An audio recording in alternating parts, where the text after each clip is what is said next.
What's up, friends, and happy Friday. Welcome into Rock Chalk Sports here on ESPN Kansas City and KansasNation.com with Elijah Schmidt and Tyler Brewer behind the cameras today.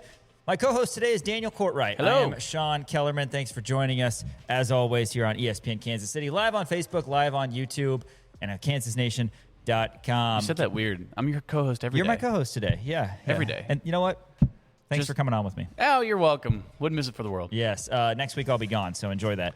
Right. We have a full show as always. It's packed this time of year. Baseball is back though. We have a whole rundown. We don't have a ton of baseball stuff, Baseball's but maybe back. we should at least be happy about that. The Mets beat the Phillies last night 4-1 in the awkward only game. I don't know why they did that. We've talked about this, but Yeah. they also don't play today. So it's Yeah, like, why wouldn't you just give them Push the it extra back. day? I don't know. It is weird. Again, I mean, the Phillies didn't have to travel. Like they Yeah. were. I mean, at least the Phillies that were in the All-Star game, like Schwarber and Right. Harper and Sanchez and all those guys. But Yeah. still, yeah, it is weird. Strange day.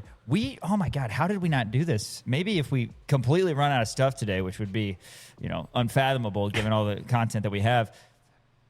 Top 10 things you would do if you were an MLB player on your All-Star break. Ooh, Isn't that good? Yeah. Because it's not a long enough time to Right. go to Cancun or Right. go on an It's an extended awkward trip. amount of time. Yeah, no, I Yeah. agree. I mean, it's not like those guys can. I mean, they can just hop on a plane whenever they want, though. Yeah, I know, but I mean, if you're gonna go, like, if I'm going to Mexico or Hawaii or something, You want again, an extended. If it's Sunday night and you don't play until Friday, then that's probably worth it. Yeah, but that's what the If winter. you're an all-star, that's See, but that's the thing. That's what the winter's for. If you're Yeah. an MLB player, like you're going to go to Cancun in December, Right. Because you can, right? But if it's June, you might go maybe to the Great White North, go to Canada or Iceland or somewhere you can't go in the winter. When I was doing play-by-play for the Wisconsin Woodchucks, shout out, by the way. Sure. They're now the Wausau Woodchucks, which is the city that I lived with the host family. Shout out, Bob and Kathy. Shout out Bob and Kathy.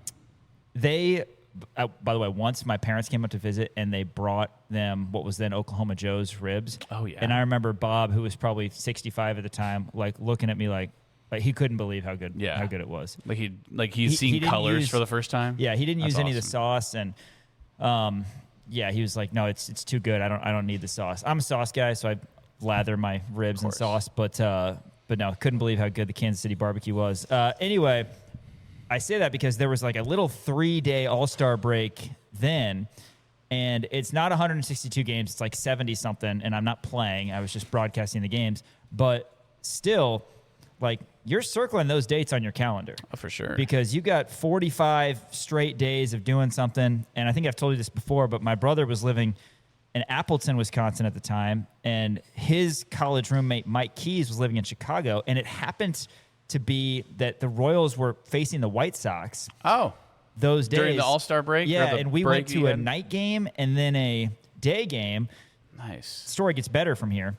The Royals were 48-50 during that 2-game stretch. The point of this story that I was saying is that there was a All-Star break that I really looked forward Was to. this in and 2016? 14. 14. Oh, wow. Okay. 2014. So the All-Star break, I was so excited because I was like, oh my God, I have 3 days where I can kind of like get out of Wausau, Wisconsin and go and not have Sure. to do this and just kind of enjoy it, and worked out to where I could meet up with Andrew and Mike and Andrew's wife, Kristen. And we went to the Royals games. I was like, this is perfect because it wasn't enough time for me to drive home to Kansas, but it was enough time in 2 or 3 days to drive somewhere else. So went to Chicago. And I remember Royals were 48-50. Bruce Chin was on the mound for the Royals. And the Royals won the night game, and then they won the day game, and they were 50-50. Didn't fall under 500 the rest of the year. Oh, man. And eventually clinched a playoff spot, first time in 29 years. Went to the World Series. Yeah. So that was really cool, but that was the point of that story.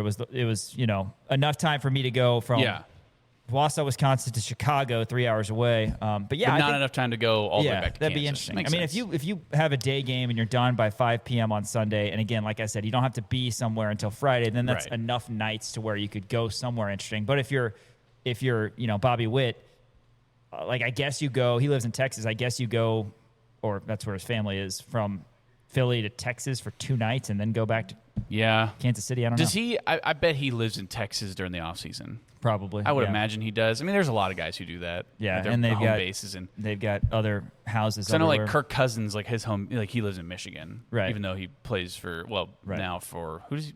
Go Raiders. That's right. Yeah, so who knows, but they've all got houses everywhere. Anyway, but I think that'd be a good segment. Things to do if you have good. 2 or 3 days to where it's not really long enough to go on a long trip. But anyway, that was a bit of a tangent. We are going to be mentioning baseball at one point. The Royals host the Padres for the first of 3, and of course the big story with the Royals. It's a good way to burn 4 minutes there. In Nice. the second half is the trade deadline, MLB draft, and kind of figuring out the roles for some of these guys, not just this season, but in the future.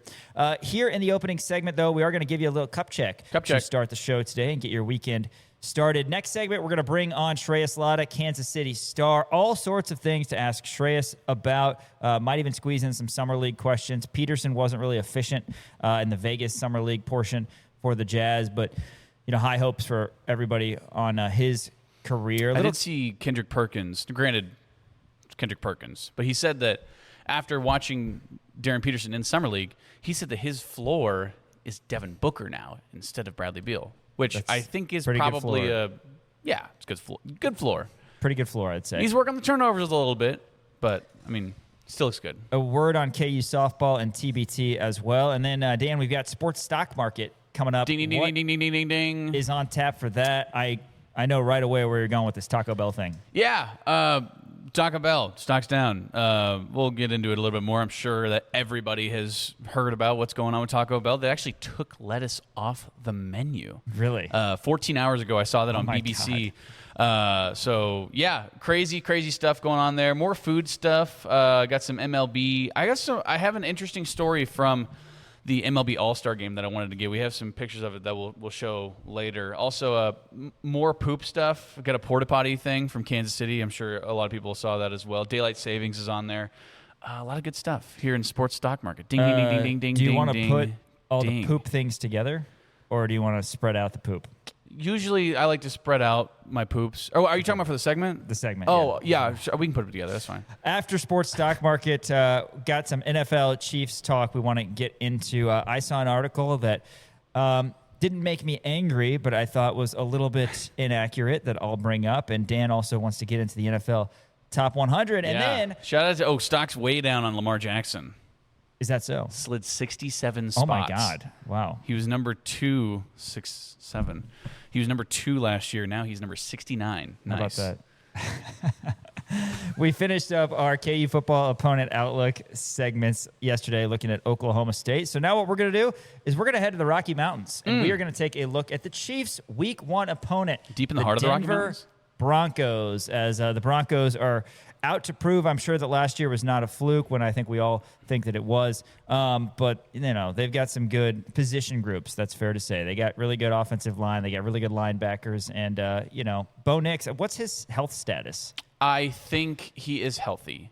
He broke his ankle, didn't he, or foot? That was pretty or something? legit. Even though he's a Broncos player, he broke his ankle, right? Yeah, and then I think it was his stayed ankle. in. Yeah, it was crazy. Well, he broke his ankle on a weird it was like a clock burning play too. It wasn't even anything crazy, but then he just kind of popped up, ran back, and ran a play.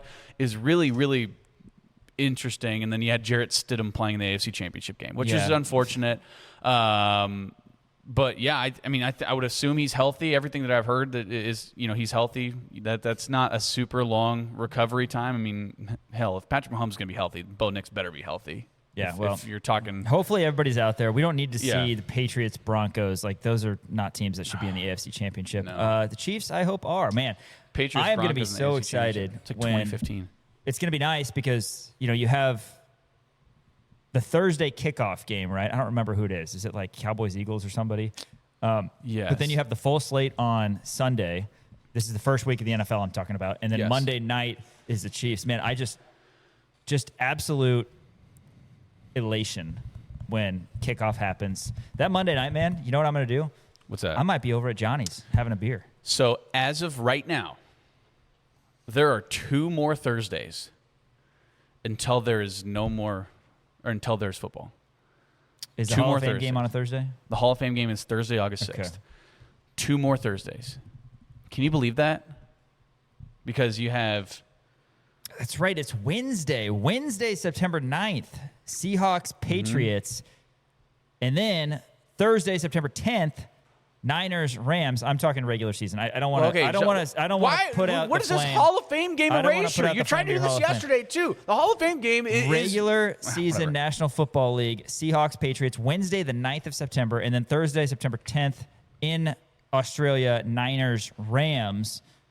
Then Sunday, you've got a full slate. Cowboys, Giants. Then Monday. I mean, it's hard to argue. Like I know people complain about weeknight NFL. Like whatever. I don't have any problem with it. Give me games on days. I don't care what days they are. I agree. But yeah, Broncos Chiefs, man. Like, what are you going to be doing at 7:15 on September 14th when Harrison Butker tees up that bowl? Well, I'll tell you what I'm going to be doing. I'm going to sit my ass down on my couch and you've with got a handful of buffalo wings and a beer in my hand. Yeah, you just got you that Bud Zero. That'll be perfect. That's right. Yeah, the Bud Zero will work great for that. I don't know. I'm kind of leaning toward going to Johnny's, man. I'm not going to lie. Think so? Shout out to the good people over there. Yeah. Johnny's Tavern in West Lawrence. It's a great local sports bar. One of 14 locations from Raymore to Wichita. Raymore to Wichita. Yeah. All right. Well, I feel bad. We've gone almost 10 minutes. I haven't given you your cup check yet. So yeah, let's get into that. Cup check. Third place game is tomorrow, and then Sunday is the championship. First of all, Argentina. Dan, you and I talked about this yesterday as we focus on the Sunday championship first. Argentina has been dead in the water twice. They were down to England in the second half earlier this week, somehow got 2 late goals. England falls apart. Spoiler alert, Dan, it's not coming home. And then earlier, Argentina was down against Egypt. We were watching that game here in the Kansas Nation studio, and it looked like it was over. But they have found a way to get it done. Messi didn't score, but had both assists in Argentina's win over England. They're going to take on Spain, and the person that Messi bathed at one point, Lamine Yamal, trying to win the World Cup at the age of 19. And, of course, Mikel Oyarzabal has had a great World Cup as well. Spain loaded. They were the slight favorites before the Cup started to win the whole thing over France. A nice 2-0 win over France. Just kind of what are your thoughts on this? Do you think it's important that Messi gets this one? There were a lot of years where, he was disappointed, had to wait till he was 35 to win his first World Cup. But now if Argentina wins, I mean, then you get 2 World Cup. It is not easy to win, especially because the tournament has expanded even more to 48 teams. So I'm not going to pretend like I'm the most well-versed person in terms of GOAT conversations for the world of soccer. But I feel like for a long time in soccer, it was a 2-horse race. Messi, Ronaldo. And you had the old heads saying, oh, Pele, oh, I think Pele was pretty good. Yeah, he was good. Of course he was. But different era, right? I mean, that's like people saying, like, oh, Bill Russell. It's like, well, okay. New era. Let's take it. New era. We here, new era. I don't think Messi has anything else to prove. I think it's pretty cut and dry right now, especially because of all the moves that Ronaldo has done. He's playing in, wherever it is, Saudi Arabia. He played for Juventus for a little bit, and he was okay over there. But Messi has continued his dominance, whereas Ronaldo, I understand he's a couple of years older than Messi, but I think that Messi has kind of lengthened the gap a little bit, especially after winning the World Cup in 2022, whereas Messi doesn't need to prove that anymore. Cristiano Ronaldo has 11 total goals in all of his World Cups. He's the only player to ever score in 6 World Cups, but he has not been a dominant performer in World Cups the way that Lionel Messi has been, right? He has nothing else to prove. I don't think it's that important for him to... Obviously, it's going to be important for Argentina to win, and Messi obviously wants to win, right? But in terms of, like, legacy, in terms of, agendas and different things, when you talk about Messi in the stratosphere of, greatest players of all time, he's already there. He doesn't need it. If he does, it's going to be another tack on his resume, right? I mean, sure, it's kind of like Tom Brady winning with the Buccaneers. I'll give you that. Right, like that's kind of what it is. Like Tom Brady didn't need to do that, but he did it, and it's a nice little, tack on the resume. And also, like that's what I'm going to compare this to. It's like the old head. It's not a new team. He's obviously Team Argentina, but going off against the young up and comer, which back in Super Bowl 55 was Patrick Mahomes, right? Patrick Mahomes already won the year before, and so that's when I'm terrible at keeping my Super Bowl straight. I don't know why. I don't know if it's just because of the Roman numerals. So I think that's what it is too. Because Chiefs won 54, the years are different. 7 and 58. Okay, because the years are confusing too, because the season is before the calendar. Oh, I know. Flips yeah, over. it's the lab. It's the I'm just bad at it. But 54. No, 54 that's not Chiefs. right. 54 Chiefs won. 54 was Liv, and then Yeah. LVII. Yes. Yes. Okay. So those are the ones that. Anyway, so you are talking 55. So that's what I'm going to compare this to right now. Is that this is Messi's chance to, because if there's ever going to be a conversation for Lamine Yamal later, this is going to be the, hey, Messi got him. Yeah. Messi got him, and Messi was old, right? That's really the main argument that you have whenever you're talking Tom Brady and Patrick Mahomes. Like, we truly think that Patrick Mahomes is the best quarterback of all time. But there's a very good argument to be like, well, they played in Super Bowl. Tom Brady was 41 years old, and he wound up beating him. Like, you've had a ton of absolutely terrible takes and comparisons since we've been doing this show. That was not one of them. Thank you. I think that is relatively accurate for people who don't, watch soccer a ton like us. We lock in for the World Cup and the Olympics, of course. But, yeah, I mean, because as Chiefs fans, we're going to protect Mahomes. We're going to say, okay, well, he was young, and we're also going to point to other obvious things that went wrong offensive in that line game, is like terrible. The offensive line, that sort of thing. Defense but is it's terrible. going to be annoying, just as if Yamal becomes an all-time great and loses this. It's going to be annoying because Messi's going to move on and not play. Yeah. Like, I doubt Messi plays in the World Cup in 4 years, especially if Argentina wins. Right. He'll be 43 the next World Cup anyway. Yeah, no way. But this will be the one, as people are going to use against Mahomes. Yeah. They're going to say, oh, well, he couldn't beat Tom. Yeah, And, they went head-to-head, and Messi wound up beating him, so that's why he's even if Lamine Yamal winds up having a Hall of Fame, I don't know, I guess there is a Hall of Fame, but like a greatest of all time, like caliber career, this is going to be the game that they look back on and they say, yeah, Lamine Yamal was 19 years old, but Spain had a really good team around them, and Argentina still clipped him, and Messi was 39 years old. Spain is kind of more so known for their depth and contributions from everybody on the roster than Argentina. Argentina they're known for Leo Messi. There's no doubt about that. They've got a lot of other really good players, two of whom scored in the win over England. But for what it's worth, Spain, a really strong team. They are favored at -150. Argentina at +130. That's the line to win the cup.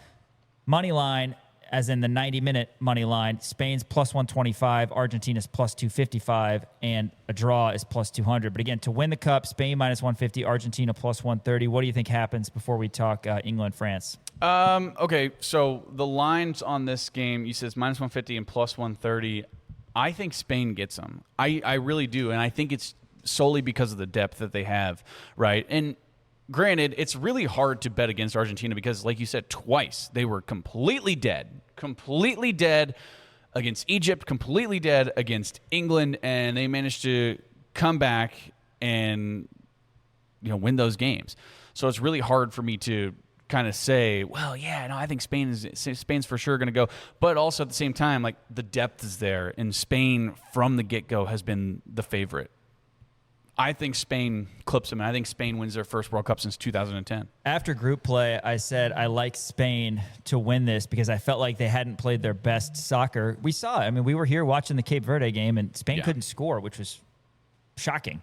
Yeah. And then Cape Verde also got a chance to face Argentina. Shout out to them, by the way. They get to face both of those countries. But, yeah, I felt like Spain hadn't played their best soccer, and they put it all together here since bracket play started, particularly last time out against France. I also like Spain -150. That'll be Sunday. And then tomorrow, 4 o'clock, team to finish third.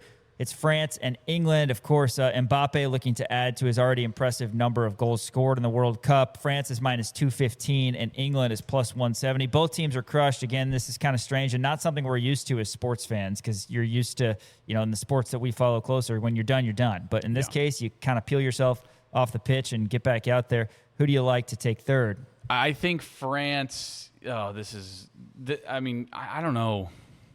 I think France is going to be very upset. I think both of these teams are going to be very upset, right? Because France went out, completely laid an egg against Spain, right? So Kylian Mbappe, like all the members of France, they're just going to be pissed off. They don't want to be playing in this third-place game, where England probably kind of the same thing, right? I mean, they're really upset that they essentially blew it against Argentina. So this game could go one of two ways. Both teams could absolutely lay down and just not care about this third place game, or both teams are going to come out with a chip on their shoulder, and I think France is more likely to do that, right? Very unlike France, because usually we all make fun of them for waving the white flag and being, surrendering or whatever. I think France is more likely to have that chip on their shoulder and come out and win this game. I know it's at minus 215. I know everybody likes France. France is honestly the better team, right? Jude Bellingham is a really nice player. Harry Kane is really good as well. He's getting a little up there in age, but Kylian Mbappe, I mean, he's still in his prime right now. I think Kylian Mbappe has 2 goals in this game, and France winds up winning this one 2-0. That's why I also like the under 3.5 goals. I'm going with France as well, minus 215. So kind of lame. We're both going with the favorites, but we never do that. So we're going to do it for soccer. We're going to trust the professionals over ourselves. Right. I'm not going to pretend like I have inside knowledge. Perhaps that's something we should do more often with the sports that we follow. But I guess we'll wait and see. And follow the money. Tomorrow, third place, France, England, and then Sunday is the World Cup final, Spain and Argentina, who's looking to go back-to-back as they won it back in 2022. Hey, Crown Automotive, our founding partners here at Kansas Nation. You can visit them online at crownautomotive.com. Or if you're local, South Iowa in Lawrence is the spot to go. Miles Schneer is the leader of the sales and service staff over there at Crown Automotive. If you're shopping new, if you're shopping used, Crown Automotive is the place to be. Big shout out to them for helping us get our feet underneath us here at Kansas Nation as we approach nearly a year of being on air for you guys. Appreciate everybody who is listening over on ESPN Kansas City and watching kansasnation.com. Welcome back to Rock Chalk Sports here on ESPN Kansas City and kansasnation.com. Hey, custom lawn and landscape partners of us here at Kansas Nation. Spring and summer are made for backyard fun, but nothing ruins time outside faster than fleas, ticks, and chiggers. That's why families trust Custom Lawn and Landscape to help keep their lawns beautiful and protected all season long. They've got a home insect control program that helps defend your yard from pesky bugs so your pets and loved ones can enjoy the outdoors more comfortably and safely. Right now, when you sign up for the season, your first application is absolutely free. That's right. Your first application is free. A simple way to take back your backyard this summer. Visit customlawn.com to schedule your free first application and get a seasonal insect control program. Custom Lawn and Landscape, helping you love your lawn without the bugs. All right. Let's bring on Shreyas Laddha, Kansas City Star, Kansas City Sports Network here in studio. Shreyas, you're always so kind with your time. Thanks for coming in.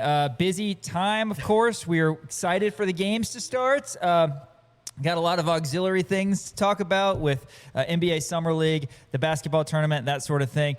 I guess let's start with the perspective news for Kansas basketball, which is the 7-foot Serbian Mihajlo Musakic, according to some sources, committing to Kansas if deemed eligible by the NCAA. What do you think of him as a player? And I guess, what do you think it says that KU is, whether it's Musakic or eventually somebody else, still actively looking for a big? Yeah, I think when I watched his tape, I was pretty impressed. I mean, he's the Wemby stopper, right, guys? I mean, you watched the tape that Derek Jones put out there. But look, I think for a guy that would be the 14th addition on the roster, that's a great pickup. I like him. I think he'd be a rotation big for Kansas next year if he gets cleared academically and eligible. And obviously that's the big question is, will he be cleared? Because he's 24 years old. In the new rules, he's not going to be able to play college basketball, but they're allowed to apply the old rules. And I think that's why Kansas feels good about enough to kind of secretly sign him, as reports have said. But I think he's a nice addition. I feel like it says the big man competition is, they felt like they probably need a little more depth, especially because Christian Reeves is still out and not going to be participating in full court activities, I think, till October, Bill said.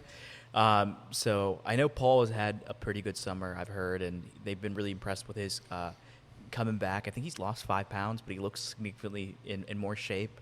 His manager told me the assistants were really happy with him, and his game kind of improved.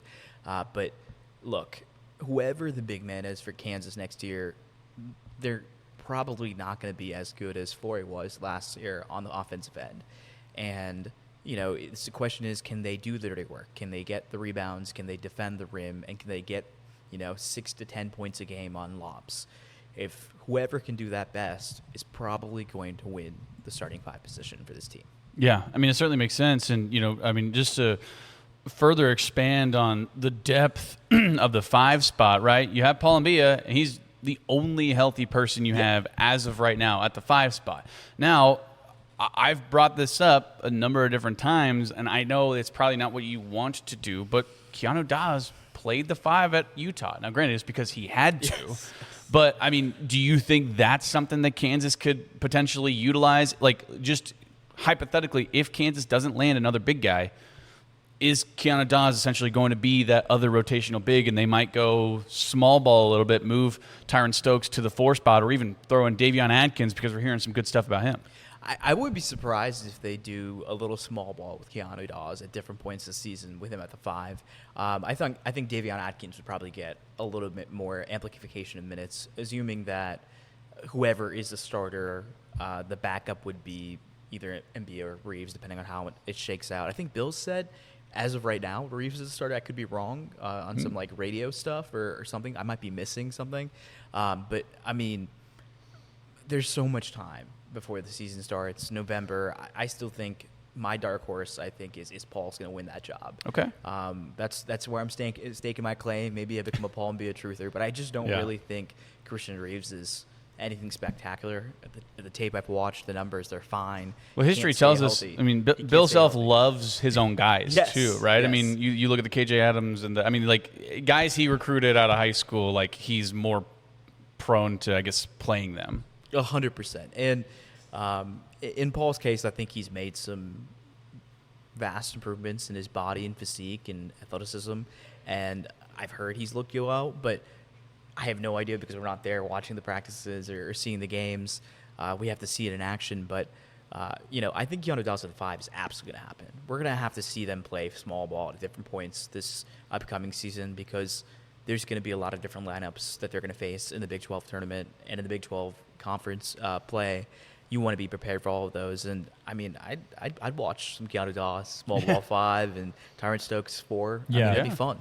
Yeah, it could be, especially against, you've got 15 teams in the Big 12 you're going to face. Some of those teams aren't going to be strong up front.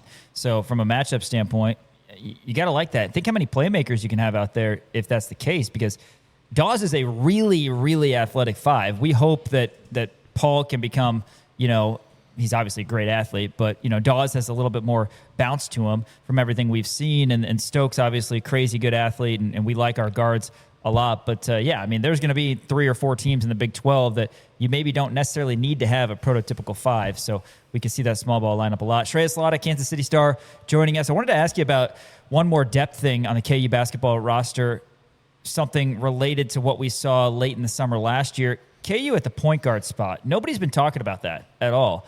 KU has Tay Kenny, and they've got Leroy Blyden, who we've spoken about plenty.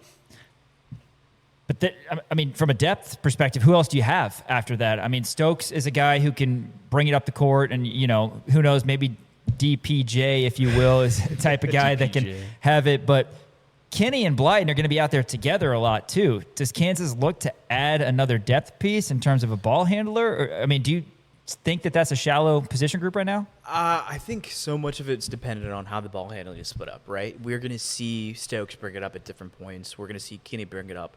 And Parker Jr. has told me, he told me in May that he was learning how to be a better point guard, be a point guard, handle the ball better, because he was like, that's kind of, what I want to get better at. So it seems like the coaching staff might have told him, hey, you might have the ball in your hands and you're the backup point guard at points this season. Because if you think about it, maybe Parker is the backup and then Cole was the backup shooting guard, and you go from there, right? But I wouldn't be surprised if we see some Leroy Blyden at point. I think we're going to see a shared responsibility for the ball. Obviously, I think Kenny's going to start, but I don't think he's going to always have the ball in his hands bringing it up. I just think there's going to be some moments where Blyden will bring it up or Stokes will bring it up. And I wouldn't be surprised if they put Parker, but I don't think they need another point guard. I think they have enough capable ball handlers.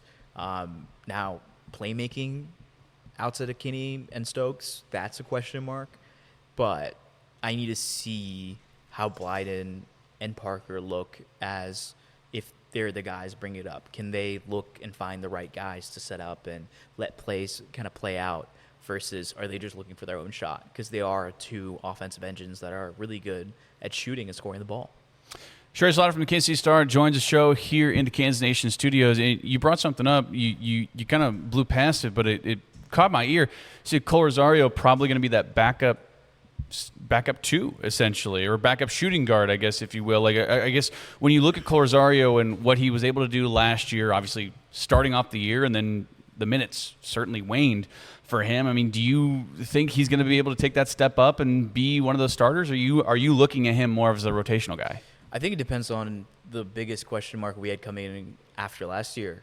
Can he shoot the 3-ball or not? Sure. If you can shoot the 3-ball, I could absolutely see a scenario where Cole Rosario beats out Leroy Blyden.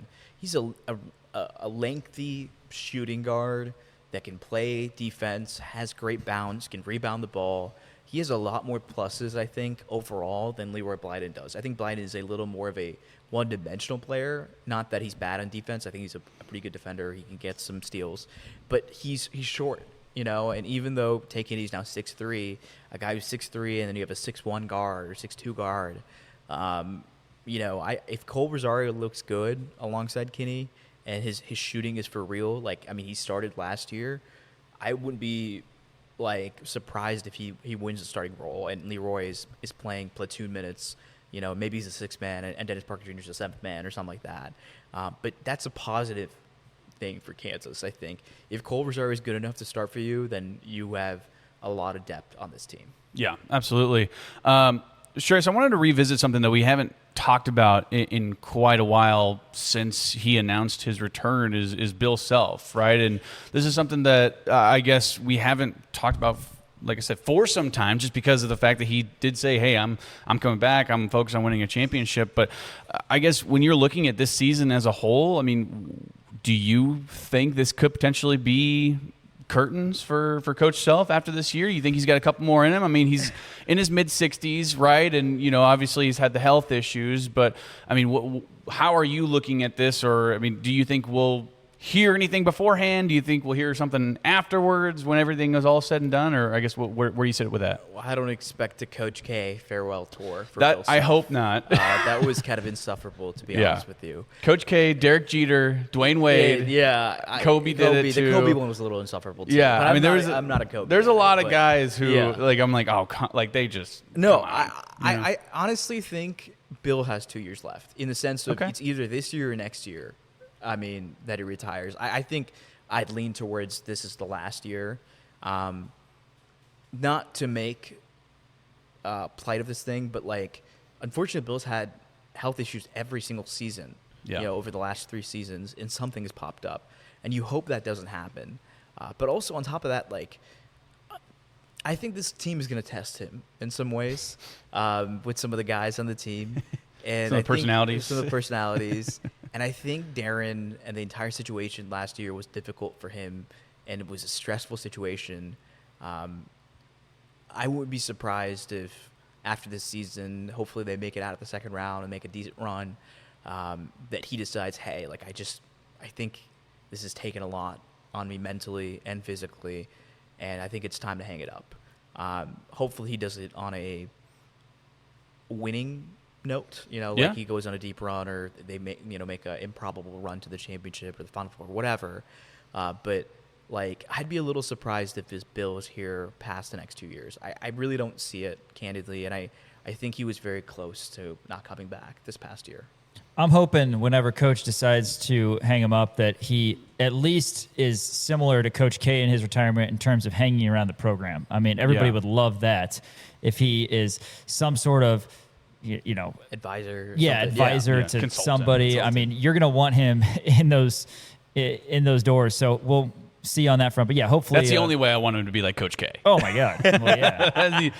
I draw that line right there. So Shreyas, now we kind of talk about Jayhawks of old. Just one final word on what you saw in the NBA Summer League from some guys. We've done a lot of talking about Trey White and Melvin Council, and it seems like they've impressed for their respective franchises.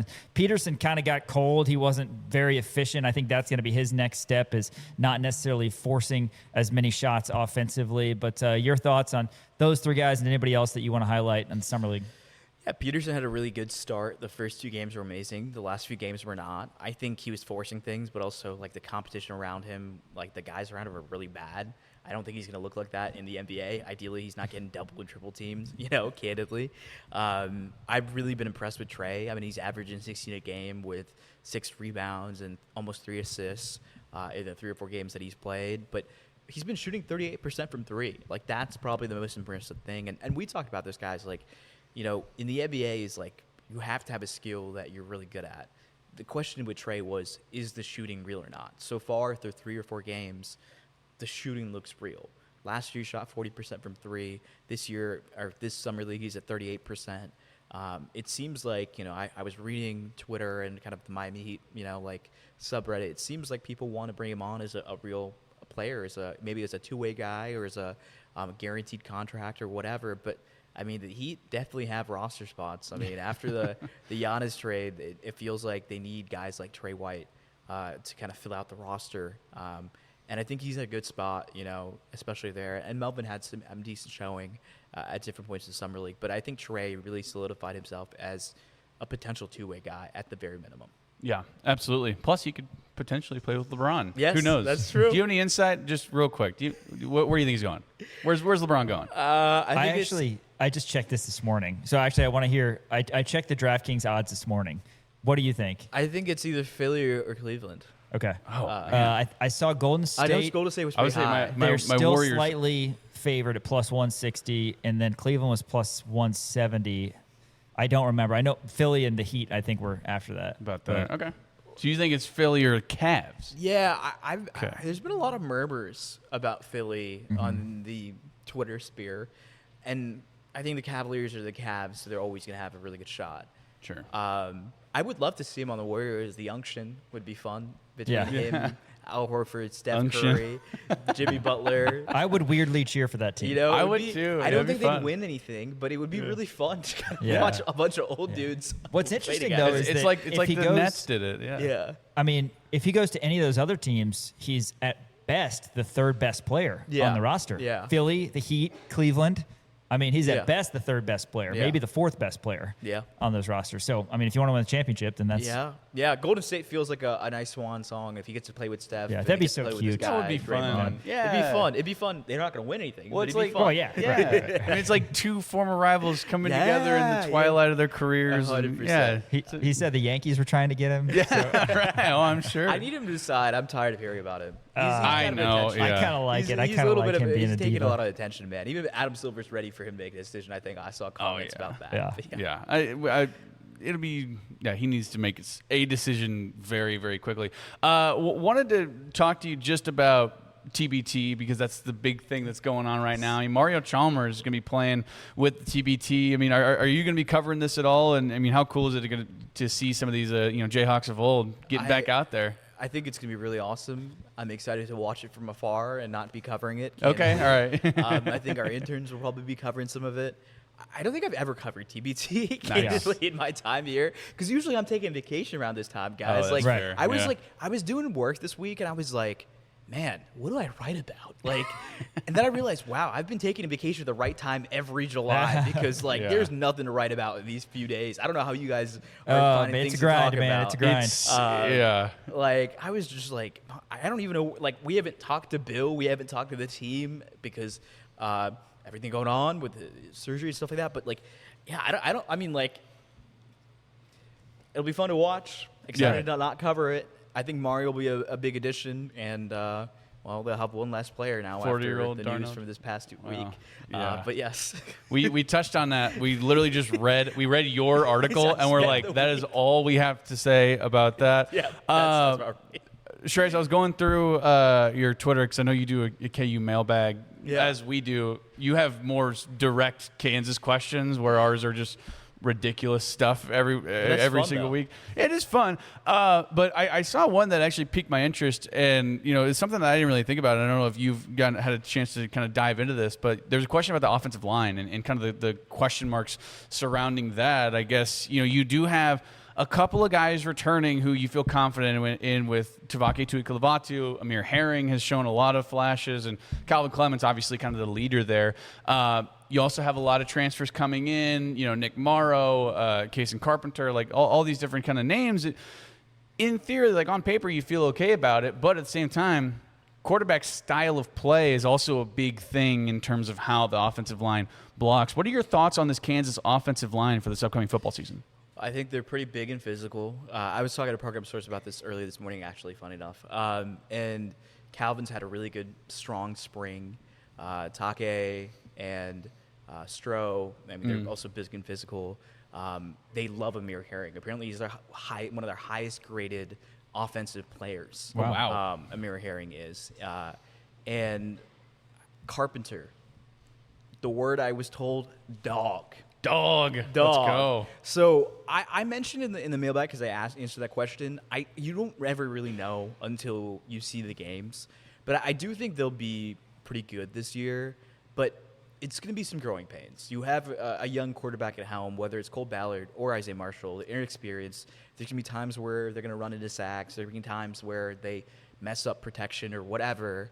But they have some experience in the transfers they brought in. They're pretty big. If Calvin can play better than last year, I think that's huge. And he's had a good spring, and I think there's a lot of high expectations for him. But, I think so much of how good or bad they look is going to be dependent on, can the quarterback get rid of the ball in a timely manner? And can Andy Kotelnicki buy the quarterback some time if the offensive line needs some time to gel? Yeah. Well, last thing for you. We talked so much about the quarterback, but I want to ask about that running back room, because last year I felt like really until, and some of this was health related, but really until that last game where Kansas ran all over Utah, we didn't really get to see the best version of the Highshaw Williams backfield that we wanted. But I think this backfield's even better this upcoming season, because you've got Edwards and Willis and, Dupree, people are really high on. Do you think, taking into account the Kotelnicki factor as well, that the KU run game is going to help out the quarterbacks even more so than it did last year? Because, we know how big of a loss Devin Neal was, and you got to have that complementary football to have success. I think the key to 6 wings lies on the back of the running backs. Okay. I think Dylan Edwards is going to have a great year. I think Yasin Willis is going to have a good year overall. And I think Corey Amatari and some of the other guys are going to have to give some nice complementary change of pace backs. Lance talked about it at Big 12 Media Days. They have to play their top offensive players less snaps. So we might see some of the running backs that maybe we didn't expect to see as much more this year. I think Dylan Edwards has got to have a Devin Neal type season. I think Yasin's got to be like prime Brandon McAnderson. Yeah, probably. Yeah. I don't know how you guys feel. I mean, we talked about this last week on the team, but I feel like we're going to have some really up and down games of quarterback play. And the running game has got to set them up for success, I think, alongside the tight ends. Those two groups, to me, are really underrated on the offensive. I don't know if they're underrated. I feel, honestly, they're just rated. But, they're really important to, I think, where this KU team is looking at. Because, like I said, guys, getting to 6 wins is going to be a challenge this year. Because I really have no idea how either quarterback's going to look. And my expectations are not super high for either of them. Whoever it is, whether it's Cole Ballard or Isaiah Marshall. So Dylan Edwards and Yasin Willis are going to have pretty good years. In terms of Edwards and Willis, how do you see the, percentages of the snaps taken? I mean, do you see it as 1A, 1B? Do you see one getting 60 to 70% of the snaps? I mean, what do you? Well, I think Yasin would probably closer to 60 just because he's a bigger back. Yeah, sure. While Dylan is 40. But I think it would be Dylan is used in more impactful situations. Sure. I don't think the snap count is going to really be a signifier of how important Dylan Edwards is to that team.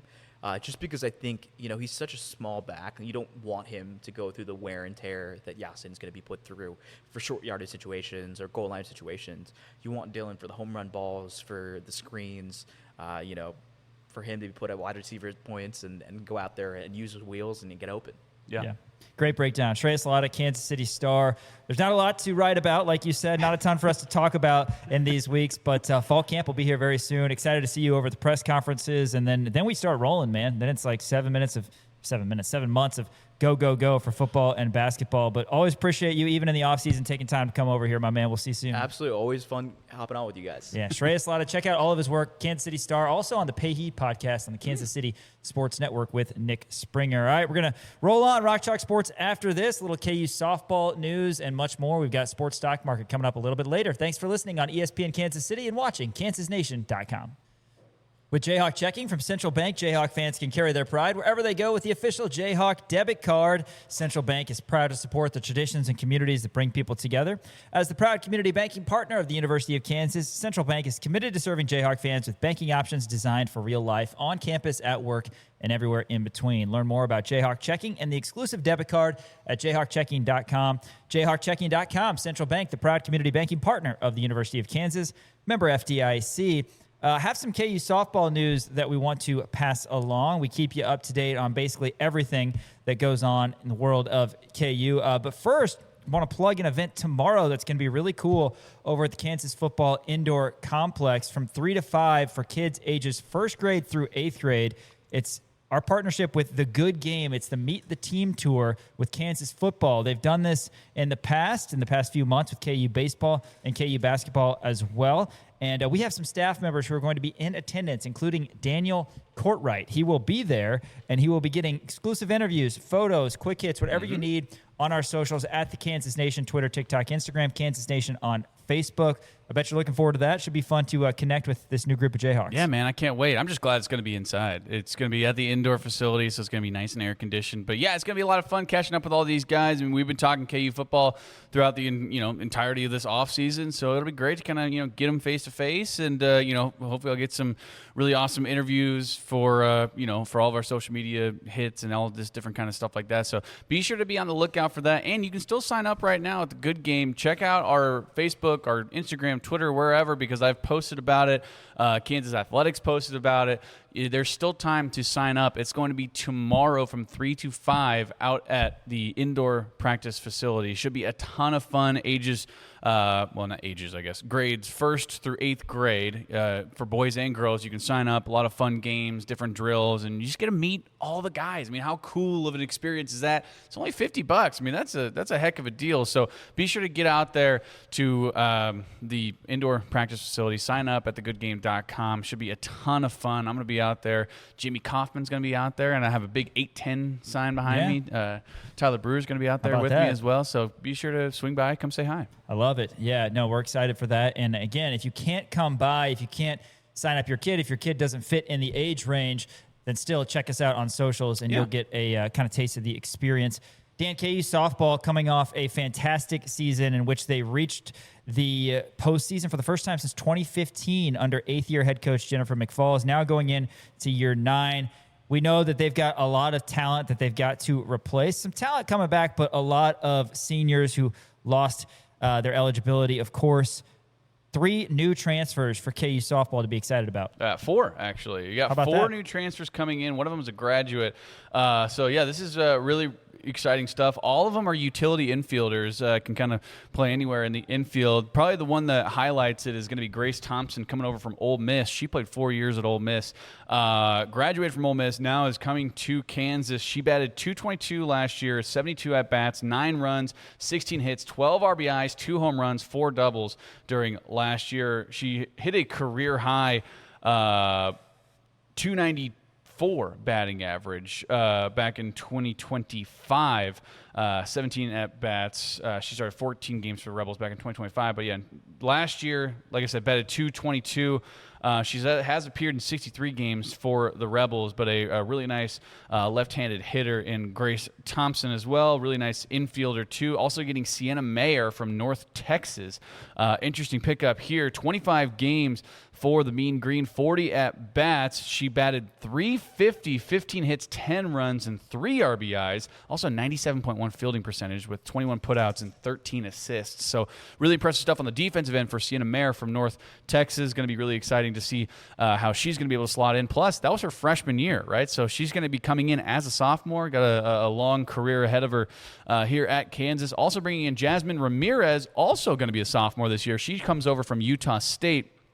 Last year, she batted 313, 47 hits at 150 at-bats, 22 runs, 21 RBIs, 22 doubles, and 5 home runs. Also 98.6% fielding percentage, 209 putouts, 73 assists on the season. She had multiple hit performances against Hawaii, San Jose, and Colorado State, including a 4 RBI outing against Colorado State as well. So really impressive stuff from Jasmine Ramirez. And then the last one is Timber Hensley. She comes over from Texas Tech, and as you know, Texas Tech, a very good softball program. She goes there.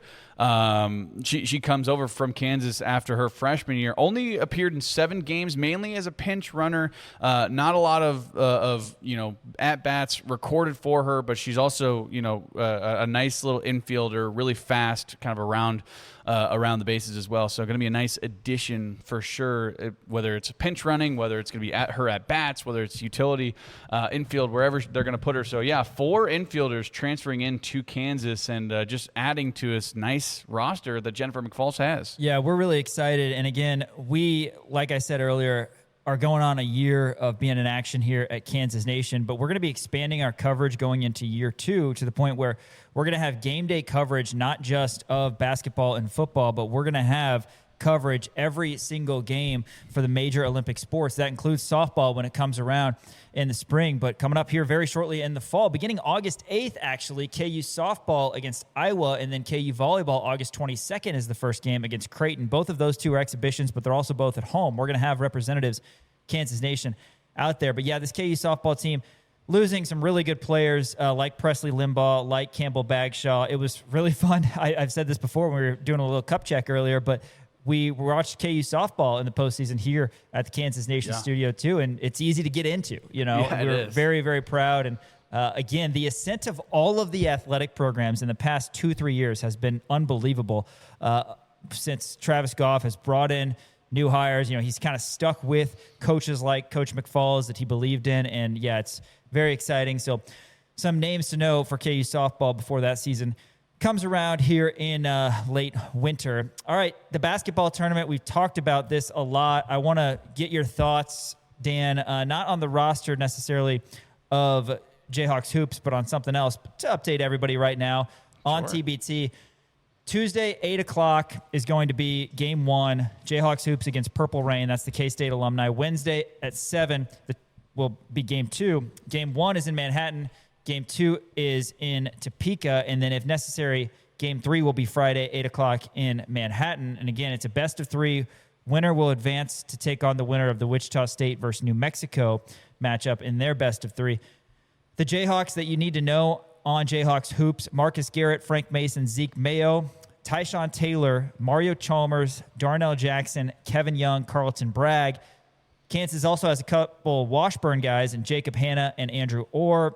And they also have DJ Burns from most recently Youngstown State. Not that DJ Burns. Tradeon Hollins from Omaha, a guy that Henry Greenstein is really high on. So those are the 12 players right now on the Jayhawks Hoops roster on tbthoops.com. There might be another addition, hopefully no subtractions from this roster, but they're led by head coach Sharon Collins. One thing that I think we've probably just assumed everybody has known about TBT, but I think it's worth revisiting, is the Elam ending. This isn't your normal basketball game where a run out the clock situation and you're up against the clock, that sort of thing. But this is what tbthoops.com says about the Elam ending. It says, designed to preserve a more natural end of game finish, the Elam ending calls for game clock to be shut off in the fourth quarter. A target score is set by adding 8 points to the leading team's score. The first team to reach the target score wins. For example, if the score is 80-72, the target score becomes 88. The first team to reach 88 wins. Once the game clock is eliminated, trailing teams are allowed to focus on getting stops rather than preventing the clock from running out.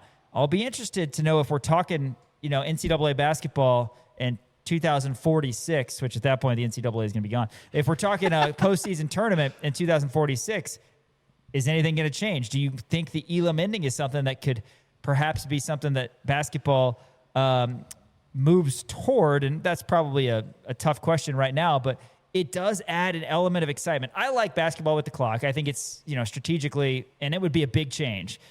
But strategically, I like having the clock. It's what I'm used to. Nobody likes change, all that. But I do kind of like the elim ending for a tournament like this because you have an opportunity to have a walk-off, right? Everybody loves a walk-off, and you do have a realistic chance to kind of like when you're on the playground in a game to 11 and you're down 10-6, you don't have to worry about the clock. You worry about getting a stop and finding a way to get to 11 before they do. And that's, I'm surprised that it's 2017, 2018 was the first time they implemented it for the whole tournament because that's how we always play on the playground, right? You didn't have a scoreboard. But yeah, it's kind of a cool element.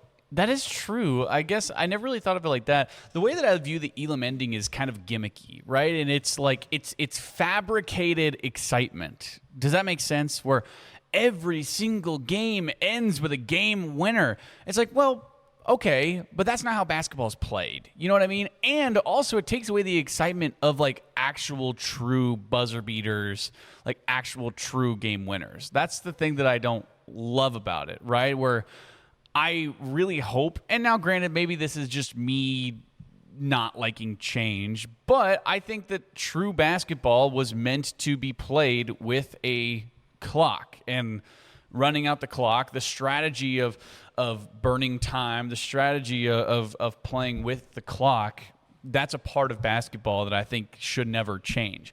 Also, it changes, a lot of record books as well, where if you only have 8 points to play around with, and I'm not saying that the elim ending, if it were to be implemented in 2046 or whatever it may be, it would be 8 points or whatever, but I would absolutely hate it. I understand it for something like this, for the basketball tournament where it is, a little gimmicky. You're bringing back a lot of guys, and it's all about the pageantry, right? But to me, this is something that like the XFL putting in a 4-point field goal or things like that. Like I just don't think that it would fit in college basketball. I'm vehemently against it in college basketball, in the NBA.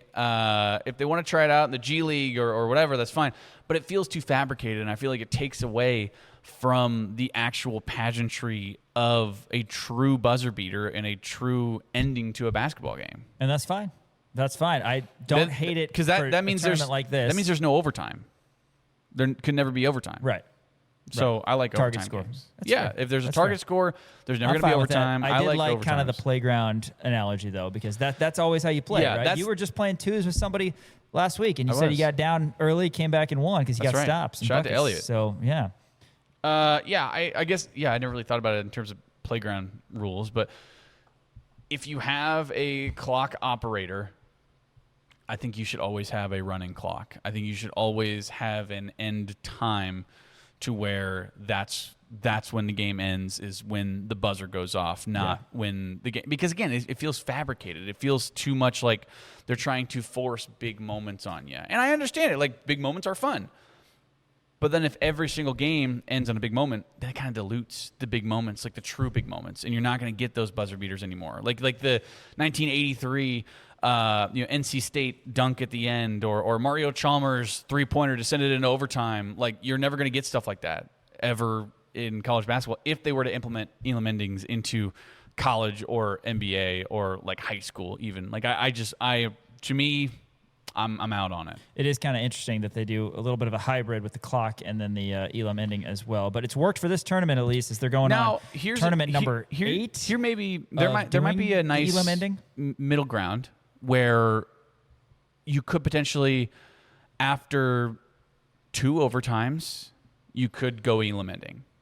After 1 or 2 overtimes, go elim I don't know. ending. That feels a little bit too much like the Ghost Runner on second to me. So I don't know. What's wrong with the Ghost Runner on we'll second? Have to wait and see. It's lame. You don't like that? You like the Ghost Runner on second fine. at the top of the 10th inning? Yeah, I mean, it's not terrible. I don't like it. I think you got to earn your runs. Okay, fine. But, whatever. That's the basketball tournament. It gets underway next week. And again, Dan Courtwright is going to be out in Manhattan for game 1. He's untied. And in Topeka for game 2. Jayhawks Hoops against Purple Rain. Feel pretty good about this roster, especially at the guard spot for the KU alums. After this, it's our sports stock market. Ding, ding, ding, ding, ding, ding, Absolutely love this segment every week. ESPN Kansas City, kansasnation.com. Hour 2 of Rock Chalk Sports. Dan, tell us about Crown Automotive on South Iowa in Lawrence. Love to tell you about Crown Automotive over in my neck of the woods down on South Iowa Street.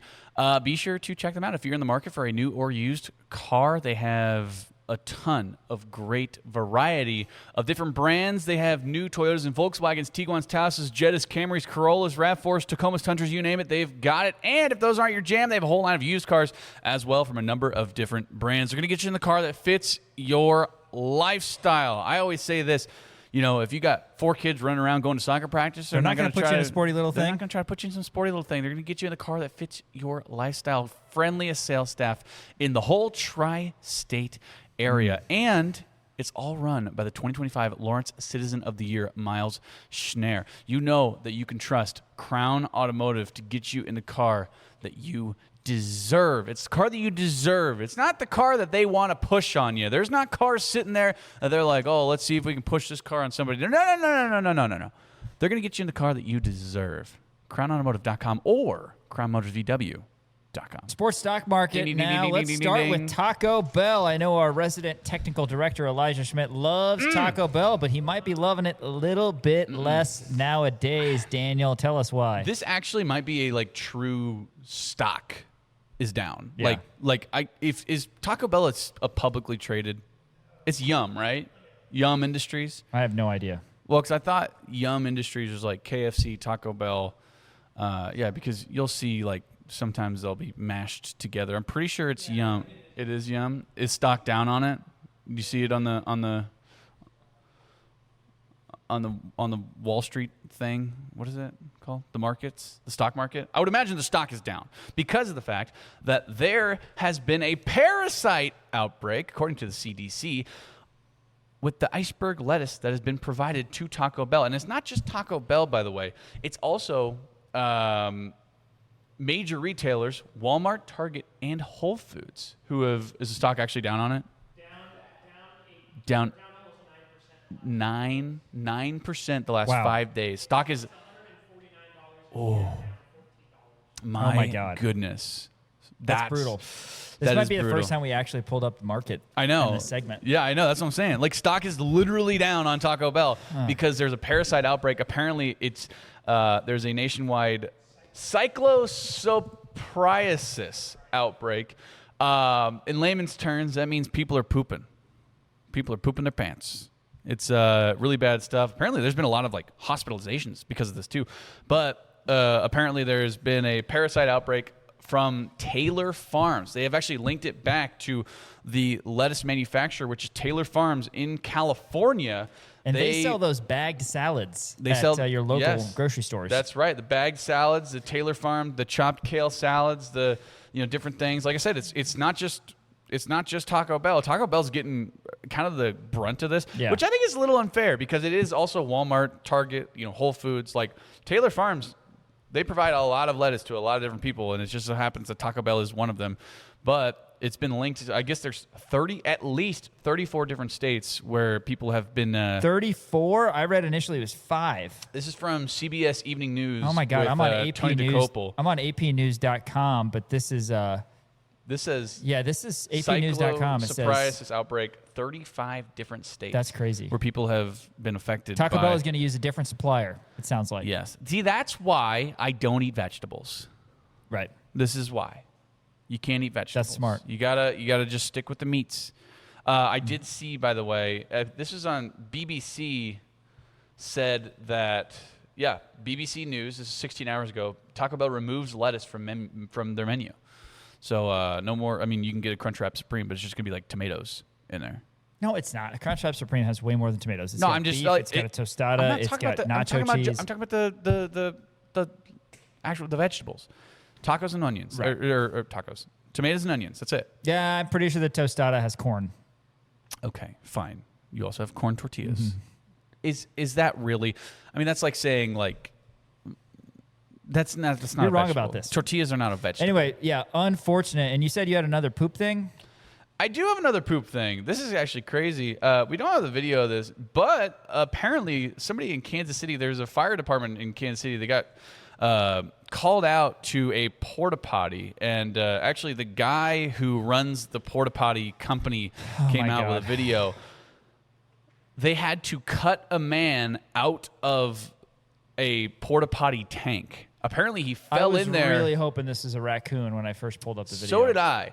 So apparently Kansas City firefighters were called out, and there was a man stuck inside the porta potty. This is in Kansas City. So apparently this man dropped his Mountain Dew bottle oh my God. in the porta potty, and he likes Mountain Dew enough to go down there, try to reach it. He falls in. Apparently, according to the guy who runs the porta potty company, he said he was stuck in there for nearly 8 hours. Oh my God. I know. It's crazy. So I guess somebody went up because the porta potties were done being used because they were all out there for the World Cup, and now the World Cup is over. So now they're getting all the porta potties and taking them, and they saw that the door was locked, so they knocked on it. They said, "Hey, you got to get out of there." And the guy's like, "I can't." Are we like, sure it was what's a going Mountain on? Dew and not like a bottle of vodka? No, they said it was Mountain Dew. So he was sober when he decided So some sources are saying maybe not, but it wasn't alcohol related. But yeah, this dude was just stuck in a porta potty for like 8 hours. How do you even fit, man? I don't know. It's unbelievable. It's actually insane. What so they would had you to, have to drop? So they cut a What would you have to drop to do this? That's the real question. like $1 million winning lottery Yeah, ticket. yeah, probably a like lottery a ticket. lottery ticket that you Yeah. won a lot of money on. The lottery ticket that you know is a winner. $50,000 is my that's my minimum. Yeah, a lottery ticket that you know is a winner. But so they had to wind up cutting him out of this porta potty. And by the way, the fire department gave him a free shower. Good. They had the hose and they took just the hose. spread him off. I feel like Shout out to this guy. you would. I mean, this is the only way to put this. Smell like a porta potty for a good 7 to 10 days, no matter how many showers you took. Yeah, that's maybe the thing. forever. Yeah. Oh, yeah. I mean, imagine like I would never be able to use. I wouldn't. Oh gosh. Yeah. Shout out to this guy in the backwards Royals hat, though, drilling him out. Yeah, dude. No kidding. I mean, imagine being a firefighter and just being like, oh. No. I mean, talk about a crappy job. Like that's just. I don't know. That's so bad, man. Stock is up on crappy days, man. That's a crappy day. Do we have the face of this guy or anything? I mean, We don't this have any poor pictures or guy. anything. I didn't want to post any pictures. I mean, he's covered in Yeah. like white pieces of toilet paper, like you can see. It doesn't look fun. Let's move on. This guy, it doesn't look like this guy is having a great day. But That's a crappy day. They got him out. They gave him a nice free shower, so that was fun. But yeah, I'm gonna say this right now. I don't like Mountain Dew that much Ugh. to reach back down there. Like if that's the case, I'm just like, I'll just buy another one. What if it was a Monster? Ooh, then you probably would do it, right? You think? Would you do it for a Monster Energy drink? Are we going straight from that to this food one? We are going straight from It that. seems to like this we food should one. have a little buffer. No buffers. No buffers. Going straight to food. And this actually might be grosser. So, as you know, Wake Forest hired Jake Dickert as their head coach. Jake Dickert apparently had a barbecue cookout for his entire team. He made something called Starry Burgers. Are you familiar with what a Starry Burger is? So apparently, what he does is he fills up a crock pot with Starry, formerly Sierra Mist, and marinates burger meat in That's weird. the Starry, and then cooks them on a grill. Starry's good drinking, don't get me wrong, but Not with a burger. It's not a burger marinade. Now, Wake Forest did put out a video of like some players eating it, and they're like, "Yeah, man, it's pretty good." I can't imagine it's pretty I good. bet it tastes very similar to a normal burger, and you just wasted $12 on 4 2-liters of Starry. Yeah, no kidding. Like, what? Why is it like? This can't be like a secret family recipe because Starry's only been around for a while, right? Unless he used to call them Sierra Mist burgers or 7-Up burgers. God. Is this a thing? Like, do people marinate their burgers in sodas? I don't know, man. This has to be where is Wake Forest even at? What city? Winston-Salem. Winston-Salem. This has to be a North Carolina thing. Or wherever Jake Dicker's from. Where's Jake Dickert from? No clue. That sounds awful. Now, granted, again, I guess the Wake Forest football, they put out a video, and it was like, guys are like, pretty good, like. So he marinates them? I guess he pours it doesn't show him actually like cooking the burgers, but it shows him pouring the Starry into a crock pot. Marinating. Al Overview says marinating or mixing burgers with soda, such as cola or Sprite, adds acidity to tenderize the meat and sugar to promote deep caramelization on the grill. You can create a liquid marinade, use it in the patty mixture, or use it to shape fun stuffed soda can burgers. You're supposed to let them soak for 20 to 30 minutes and then thoroughly pat them dry. Maybe it's not. It's not grosser than falling into a porta potty. I'll say that much. Well, all right. I mean, agree to disagree, I suppose, but that sounds terrible. Would you try it? Yes, I would try it. Okay. I'll try anything twice. I would. I'll try it. Yeah, I guess that's my motto. I'll try anything twice. Why not? I'm also not big on Starry. I've had it. Not crazy about it. I like a good lemon lime soda. Never. Well, yeah. So I like Sprite and 7-Up are good. Starry, at least when it was Sierra Mist, was bad. And I think Starry's bad. Starry's not good. Starry just rebranded. I mean, Sierra Mist just rebranded to Starry. Stock's down on fairness. It is. Tell us why. I will tell you why. So this is funny. This is just a tweet that I saw from Samantha Ruddy. So apparently, obviously, the All-Star break was in Philadelphia, and Philadelphia had a bunch of like fun different things for all the fans to be able to do. I'm going to read this tweet to you. This tweet says, "There's been fun MLB All-Star events all week in Philly. My friend saw that there was a batting cage contest. He was a D1 athlete and thought it might be an easy way to score a free gift card. He was right. He showed up and it was all children. He got the gift card." How awesome is that? Like, how awesome is that to be like, yeah, I'll go there. I'll smack some dingers. Maybe I'll win a gift card, because who knows, right? I was a former D1 athlete. I played baseball in college. You show up and it's a bunch of 10-year-olds. Taking candy from a baby. That's shout out to this guy, man. That's like Cardell Jones. If you remember, he went to a Make-A-Wish thing and he beat a kid like 95-3 in Madden or something like that. Yeah. You remember this? And then walked away feeling really good about himself. Feeling really good about himself. Like, do you think this guy felt really good about himself afterwards? Probably, yeah. Do you think, like, if you didn't have to pay for his next meal? So, and there obviously was a, maybe miscommunication or just like a misunderstanding of like, oh, I thought this was like a open to the public, not just children thing going on. Would you, because you would probably win, would you take the gift card? Okay. Would you take the gift card? Sorry, I haven't been listening, but I found this Cardell Jones thing since you brought that up, because I had to jog my memory. Cardell Jones, this is a article, title of an article from 2015. Cardell Jones visits kid in hospital to play video games, beats him 91-35 in NCAA football. He quote tweeted it and said, "Man, I wish everyone stopped saying I beat a kid in the hospital 91-35. It was 98-35. I had 91 with 126 left in the fourth." It set the record straight. Actually, I scored another touchdown. Oh, man, that's so good. 98-35. Shout out to Cardell Jones. That's good, clean fun, I think. The kid's going to remember playing it. Yeah. This is just a guy winning a gift card. Yeah, but I don't think this guy didn't have any malicious intent to like go in there and beat. I mean, he got the gift card. Would you take the gift card? No, I would probably feel bad enough that I would give it to. I would want to play. Don't get me wrong. Sure. I would want to play. I would want to see if I could, win. I mean, don't you think you'd like you go to, because you've taken Ava to the Little K before? Yes. I mean, how it's ran through your head before of like, oh, I could just I just want to crush one. I could smack a baseball over this fence, right? I mean, the fence is, 100 feet, maybe, if that. Which you and I know, and no disrespect to anybody else on our softball team, but nobody else on our softball team hits homers. You and I are the only ones who hit home runs. You know the good feeling of hitting a homer. I know, that's what I'm saying. But like it's definitely crossed your mind before when Ava's out there running the bases and there's a tee. It's like, man, I'd like to get 3 or 4 pitches. Just give me one. Just give me one down the pipe, man. Oh, let me crush this thing. Put it right here. I'm sending that thing to Kansas. Shoeless Joe and Field of Dreams. Put it right here. Yeah, put it right here. Just let me see that. I love that. Shout out to this guy, whoever he was. They didn't say his name. Shout out to Cardell Jones as well.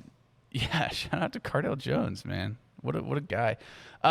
Hey, stock's up on physical tickets. This is actually cool. We have a picture here. So this is also in regards to the MLB All-Star Game. So as you know, this is something that I've brought up quite a bit, is that I wish ticket stubs were physical again. Mm-hmm. Like I wish they actually give you physical ticket stubs. We have a picture of this. I guess there was a guy who was at the MLB All-Star Game, was handing out physical tickets that he had made. And that is so cool. So I'll read this to you. So it's just an actual ticket stub. It says All-Star Game, has seats or whatever. He's handing these out, and on the back, I'll read this to you. It says, the last time the All-Star Game came to Philadelphia was 1996 at Veterans Stadium. An 11-year-old kept his ticket stub. 30 years later, he still has it. Tonight is the 96th All-Star Game, and the summer America turns 250. I hope the newer generation of baseball fans can appreciate having a physical memento to remember this night with. Maybe 30 years from now, you will have this ticket. I hope you look back on tonight as fondly as that 11-year-old from 1996 still does. Why are they so cool? I mean, there's so much nostalgia from this. Like, you can go to any game and you can buy a baseball cap or a shirt or whatever, but just having the ticket itself reminds you of the experience. My brother in his basement has a see-through little, what do you even call it? Just like a shadow box? Yeah, exactly. That's exactly what I'm saying. It's a shadow box of all of his tickets, from growing up. Yeah. And it's so cool. I wonder if those are these people. Like, I wonder if it's their actual seats, and he was able to print these on the spot. I don't know. Probably not. Probably not. I bet they all have maybe the same seat number. Yeah. Like, I bet it's just just an actual because I from what I had read, like, this guy was just handing them out. Yeah. I wonder. Like, how cool is that? I wonder if he's promoting something or just. No, I think he just. That's so cool. He just was like, physical media is dying. Everybody on Twitter absolutely loves it too. Everybody's saying bring back physical tickets because there's something about having that ticket stub. Absolutely. I would always keep I'm like you and I have talked about. We're maximalists. Yeah. I keep everything like that. So yeah, absolutely. Well, I like for you and I, it's great because we get physical credentials. I have every single credential I've ever had. It's hanging up in my garage right now. And like I said, when we were working at our last job, your office looks like the office of somebody who's about to be fired. Yeah, because I had way too much He's stuff. got way too much stuff. But That's hilarious. It took me whenever we moved from that job to this job, it took me 3 boxes to grab all my crap. And I still left a bunch of stuff there too. But I have every single credential I've ever had. And I still have ticket stubs from when I was a kid. Like, it's actually a really cool thing. I always talk about the September 5th, 2019, when the first and only game I ever got meaningful playing time in against Northeastern State, 3 snaps, 2 of them, victory formation. My parents went to that game, and they kept the ticket stub, and I still have it. I still have that ticket stub from that Emporia State game, and that's going to be something that I remember forever. But now tickets are only on your phone. I'm not a hoarder, but I am big on nostalgia, like I talked about. Oh, yeah. And my wife and I have a box for our wedding, of just like little things from your wedding, you know, the thing you gave away to your guests, and the baby shower or the bridal shower invite and an invitation, and I don't know, there's all sorts of crap in there. But we also have memory boxes, and I have memory boxes from when I was younger growing up.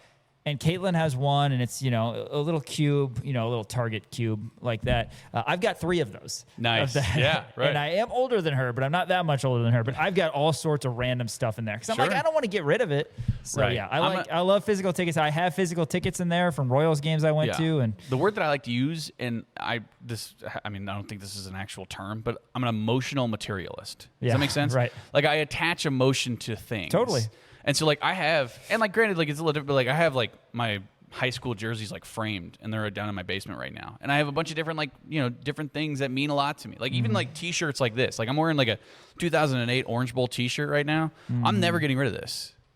Piper keeps on harping at me that I have too many T-shirts and too many hats. I don't have enough. I'm not going to get rid of this hat because I got this at Big 12 Media Days. You know what I mean? I've got a ton of stuff, and I'm like, I got that at a place, and I have an emotional connection to it. Same with physical physical media. I mean, this is a big thing. GTA 6 is coming out. They're not doing discs, and people are mad. Really? Yeah. I hate that. I hated when they moved it to downloading video games. Me too. Yeah. It's okay. Well, I don't know. It's very I still have DVDs and stuff, man. God. I get it. Bring back physical media, man. Don't make everything all digital. I absolutely hate it. Books. We have a bunch of books. I know you can put them on a Kindle or whatever. Give me books. I like books, even though I don't read. But I like the idea of books, I guess.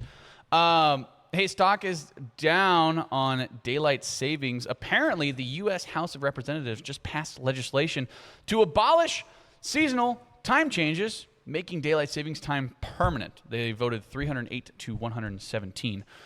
Explain this to me like I'm 5. I'm confused. So, instead of the spring back, fall forward, spring back, or whatever. Spring forward, fall back. Spring forward, fall back.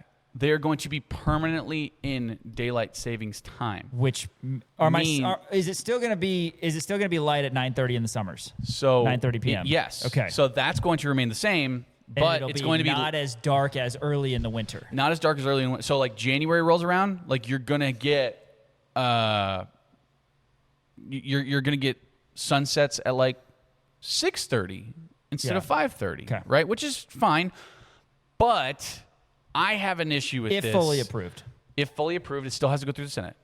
I have an issue with this. My issue is the fact that the sun isn't going to rise until like 9. And they tried to do this back in like 1973 or something like that, where they're like, oh, daylight savings is stupid. Let's get rid of it. And they tried, and I think they did it for like a year or something, where they permanently were there. And then like children-related like bus incidents were at an all-time high because it was dark in the mornings. When kids were going to school, it was dark. It was still dark in the mornings, and like those incidents were happening because like, I mean, I don't know, kids going to school when it's pitch dark in the mornings is just like, that's not going to be good. Don't love that. That's why I don't like it. Plus, I like having changes because it breaks up the monotony of life, right? Yeah, I don't hate it either. I feel like when it gets really dark really early in the afternoon, essentially, in January, it sucks, but then I feel like I earn it. Right. Summertime. No, absolutely. Maybe that's like weird. Inherently Catholic of us, I guess. But I don't know. That's what I think it is. I do not like it, again, just because of the fact that like it's going to be very dark in the mornings. Yeah, you get a couple of extra hours of sunlight in the like 1 extra hour of sunlight in the afternoon, but like the mornings are going to be dark, and I'm going to hate that even more. I don't know. It's very dumb. Hey, stocks up on simplicity. This is a fun one.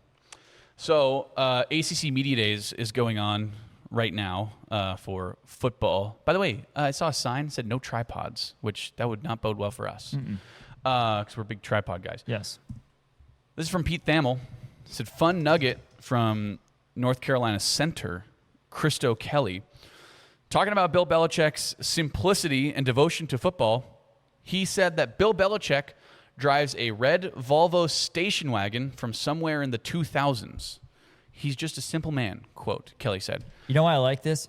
It reminds me of the Devin Booker Chevy Impala. Yeah. He's got a 96 Chevy Impala that has 86 miles on it. That was the year he was born, so that's probably part of why, but it's like the most simple car ever. 2 Devin Booker references and 1 Cardale Jones reference here on Chalk Sports. Also, Kawhi Leonard still had his like Chevy Trailblazer. It was like a 1996 Chevy Trailblazer that he drove in college, and he still has that car.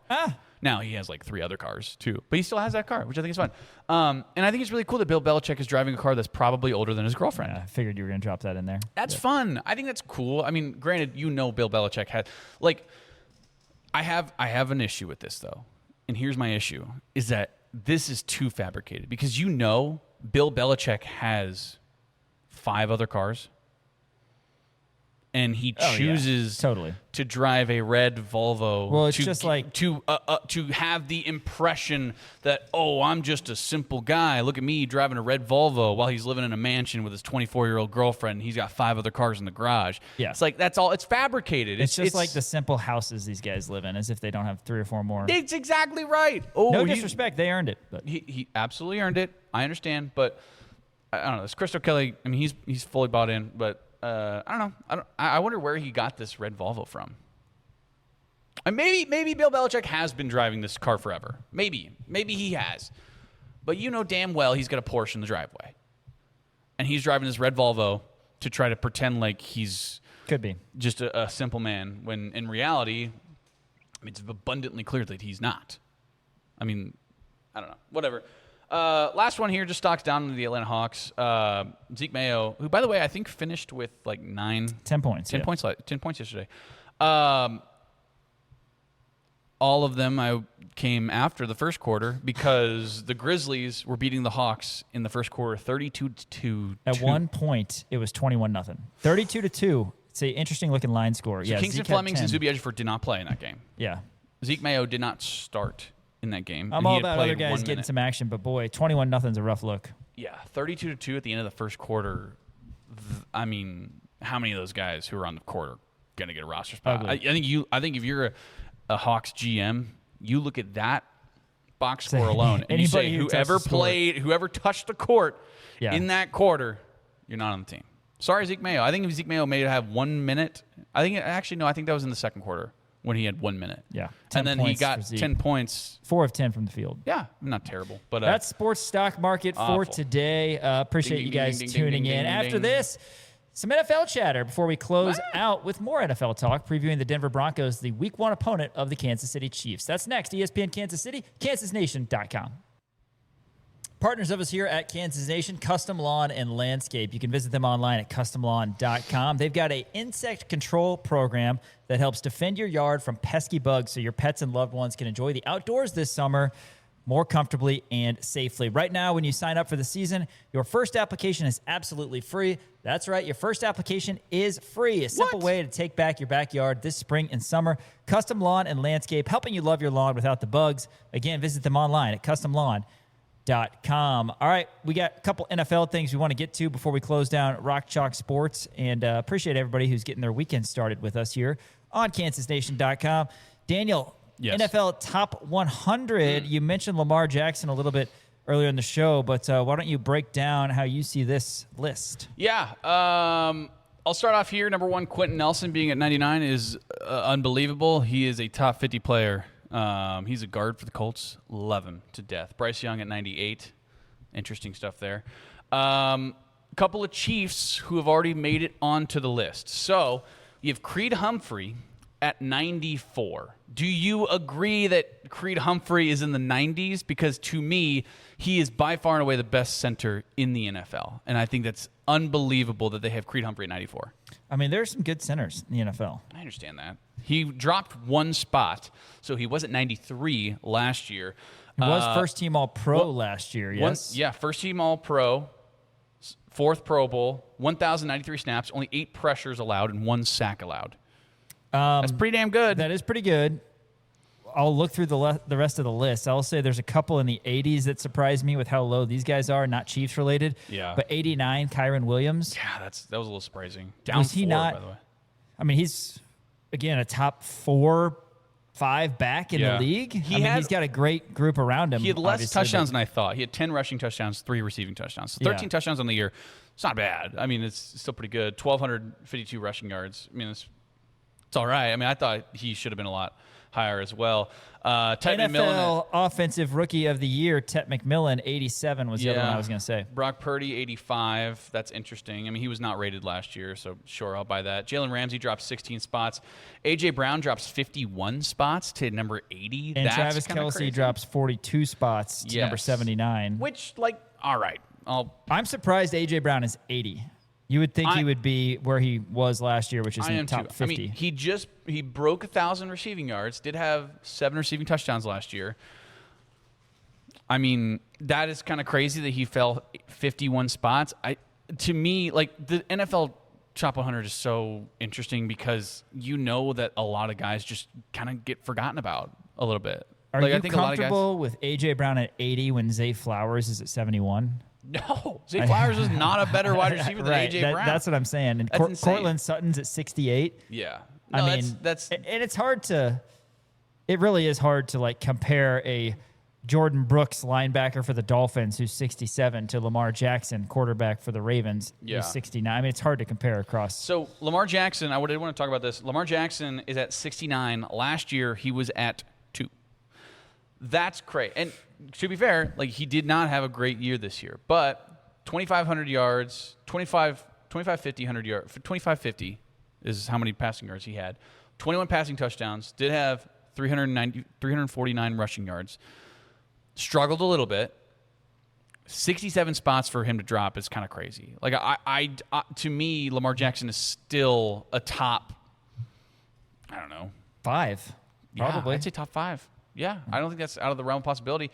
I know Trevor Lawrence is somewhere on Yeah, Trevor Lawrence is 62. Yeah. So what do we know right now? 61 through 100? 61 through 100 right now. So Trevor Lawrence is 62, so I'm really excited to see where Justin Fields is going to be when they reveal the rest of the the top 100 players. So he's going to be somewhere between 1 and 60, which makes sense. So I do have this pulled up because it's fitting, right? And we can kind of keep track and kind of keep you up to breast on how many Chiefs are in the top 100. But according to Jeremy Fowler from ESPN, and they got all of the league executives, coaches, scouts, and they have compiled a list of top 10 players at 11 different positions. I wanted to talk about the quarterbacks because right now Josh Allen is ranked number 1 in terms of quarterbacks. His highest ranking was 1. His lowest ranking was 4. You don't get to be 1 if you haven't won a Super Bowl. Well, that's what I'm saying. Patrick Mahomes is number 2. His highest rating was 1, but his lowest rating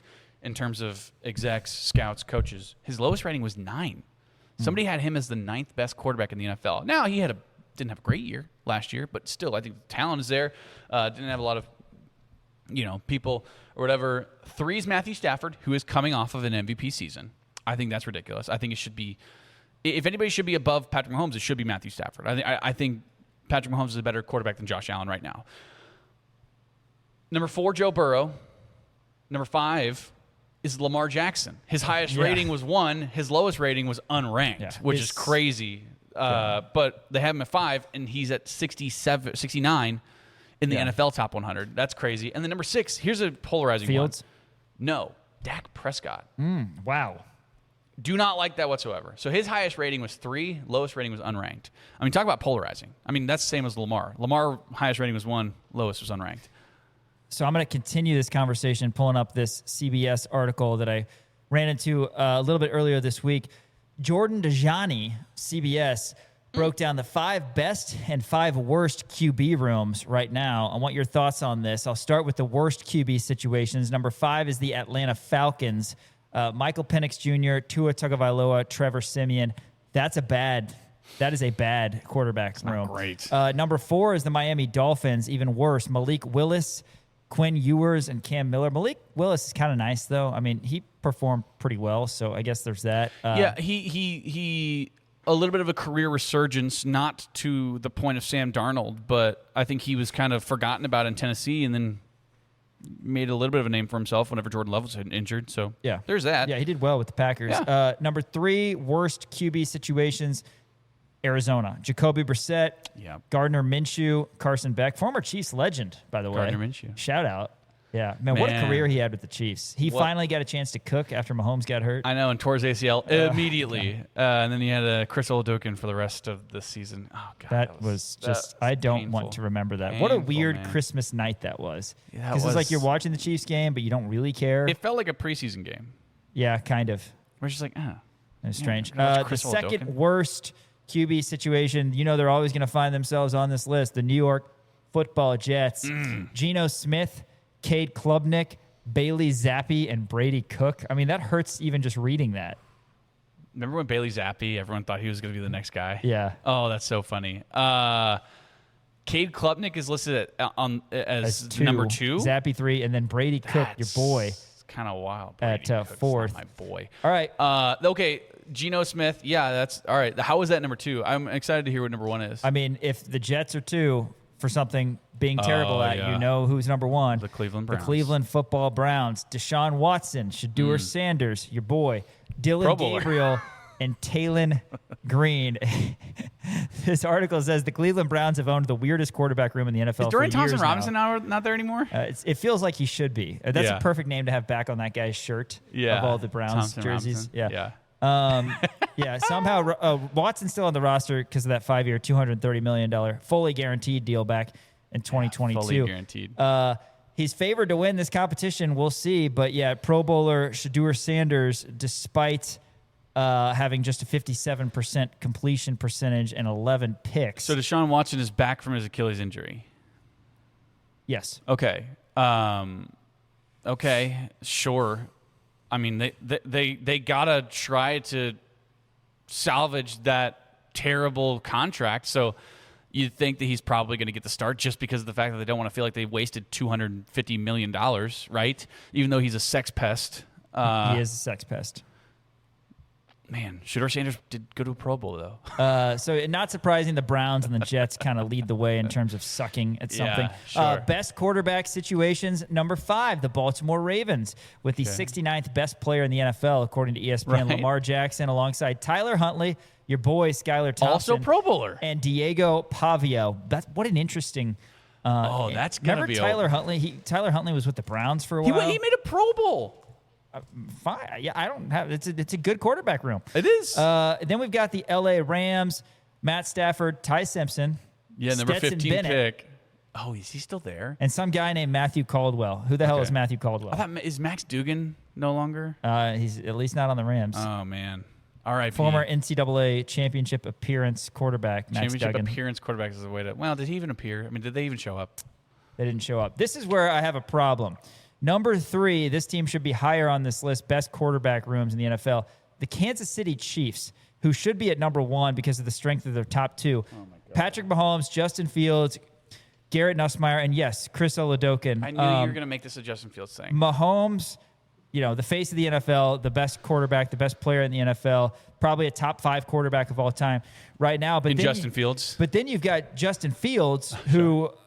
you can start referring to him, if you don't mind, as MVP vote getter Justin Fields, because that was what happened back in 2022. He ran for 1,143 yards and 8 touchdowns, which was the second best rushing campaign for an NFL quarterback. He's only 27 years old. His bad season was with the Jets, who everybody has a bad season with. They had absolutely no structure. And he's a great runner. He's got great arm talent. He, backing up Mahomes, makes the Chiefs the number 1 quarterback room in the NFL, in my opinion. I don't think it's even close. Number 2, according to CBS, it's because they love Joe Flacco. Oh, did you want to comment on that? I did. So, NFL MVP vote getter, Yes. Justin Fields. The whole root of this, by the way, and the reason he's such a big Justin Fields guy is that he keeps on claiming that Justin Fields is a better quarterback than Trevor Lawrence. Trevor Lawrence actually finished 5th in MVP voting last year. That is one of the reasons. That's not what I'm bringing this up and backing up Fields because he is a very good quarterback. The Lawrence thing is because you like Lawrence, and that's fine, and we can have that conversation, but that's an auxiliary conversation for me. For me, I'm talking about how Justin Fields is a very good quarterback. And he is better than a lot of the starting quarterbacks, as we've discussed on this show. I don't know about a lot. But Cincinnati is listed at number 2. Joe Burrow, first of all, Mahomes should be first anyway, just because it's Mahomes. Right. But Joe Burrow and then Joe Flacco. I get it. They've got Flacco, who has just lived in the NFC or the AFC North. AFC North, yeah. Josh Johnson, shout out. He's been with like 19 teams. No and then way. Shout out to Penn State. Sean Clifford is on that team. Sean Clifford. So that's number 1? That's number 2. Look at number 1. Okay. San Francisco. Brock Purdy, Mac Jones, Adrian Martinez, and Curtis Rourke. Adrian Martinez. Wow. I didn't know he was in the NFL. Oh, man. Shout out to the Huskers. Okay, so I'll buy that. I'll buy that. Actually, I won't. I'm not going to buy that. I thought about it for a second. You're not going to buy it? And, yeah, I mean. Chiefs should be 1. I'm gonna give you this. I will give you this. If you're going to run a 2-quarterback system, I would rather take Patrick Mahomes and Justin Fields. Let's go. Than I would Brock Purdy and Mac Jones. Now, I would take Patrick Mahomes and Geno Smith or Patrick Mahomes and Josh Johnson over virtually anybody. But you wouldn't take either of those, Patrick Mahomes and Justin Fields. Yeah, really, Patrick Mahomes is doing the majority of the lifting on that one. NFL MVP vote getter, Justin Fields. You know who else is an MVP 27. vote getter? Carson Wentz. Yeah. He also won a Super Bowl, did he not? Okay, yes. He was on a Super Bowl winning team. He was on the team. Right. Former Chief legend, Carson Wentz. We are talking more Chiefs football after this, as we're going to start our Kansas City Football Chiefs opponent outlook segments today with the Chiefs Monday night opponent, Week 1. It's the Chiefs and the Broncos on September 14th. That's next to close things down here on Rock Chalk Sports, ESPN Kansas City, kansasnation.com.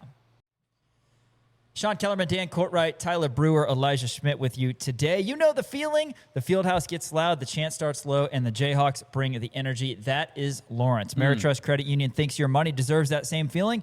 A team in your corner that's pulling for you, win or lose, season after season.